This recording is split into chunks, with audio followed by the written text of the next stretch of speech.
बिहार के स्वास्थ्य मंत्री सह पश्चिम बंगाल के भाजपा प्रभारी मंगल पांडे ने आव्रजन और विदेशी विधेयक 2025 पर कहा है कि देश के सामने एक ऐसा कड़वा सच आया है जिसने तृणमूल कांग्रेस का चेहरा बेनकाब कर दिया है। जी हां, मंगल पांडे ने कहा है कि केंद्रीय गृह मंत्री अमित शाह ने सदन में बताया कि पश्चिम बंगाल सरकार से केंद्र सरकार जो है वो फेंसिंग लगाने के लिए जमीन मांग रही है ताकि बांग्लादेश से घुसपैठ ना हो, लेकिन ममता बनर्जी की सरकार ने पिछले 8 वर्षों से जमीन का हिस्सा नहीं दिया है। इसका जवाब ममता बनर्जी को देना होगा कि भारत के हित में बांग्लादेशी घुसपैठियों का रोकने के लिए वो जमीन क्यों नहीं देती है। क्या कुछ कह रहे हैं बिहार के स्वास्थ्य मंत्री मंगल पांडे, वो जरा सुने आप लोग।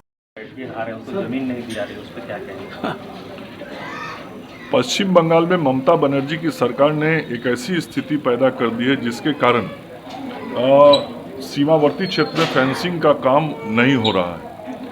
450 किलोमीटर का ऐसा जगह है जिस जगह पे बाड़ लगाना बहुत ज़रूरी है, और बाड़ नहीं लगाने के कारण घुसपैठिए देश के अंदर आ रहे हैं जो देश के लिए सुरक्षा के लिए भी खतरा है। और आदरणीय गृह मंत्री जी ने सदन में भी इस विषय पर देश का ध्यान आकृष्ट कराया कि पश्चिम बंगाल की सरकार के जमीन नहीं देने के कारण फिनिशिंग का काम नहीं हो रहा है, जिसके कारण ये घुसपैठिए घुस रहे हैं। और ममता बनर्जी की सरकार जमीन नहीं दे रही है जानबूझ के कि ये फेंसिंग का काम नहीं हो, वहाँ पर बाढ़ नहीं लगे, ताकि लोगों के आने में कोई अवरोध पैदा नहीं हो। और यह सब केवल और केवल वो वोट के लिए और तुष्टीकरण के लिए कर रही हैं, और देश के लिए यह एक गंभीर विषय है।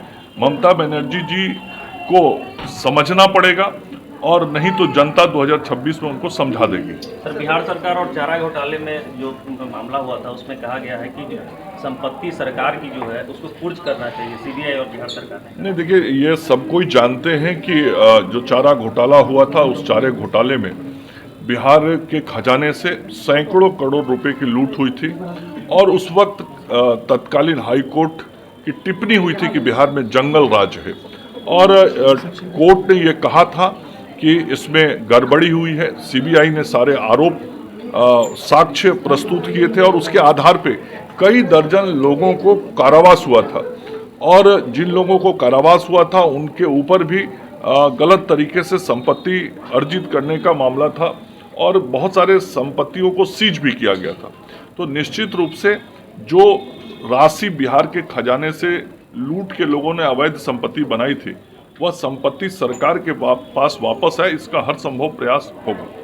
तो आपने सुना मंगल पांडे ने क्या कुछ कहा है। साफ तौर पर कहते हुए नजर आए हैं कि ममता बनर्जी से काफी वक्त से जमीन मांगा जा रहा है, लेकिन ममता बनर्जी ऐसा क्यों कर रही हैं और जमीन क्यों नहीं देती हैं। दानापुर से रजत कुमार की रिपोर्ट।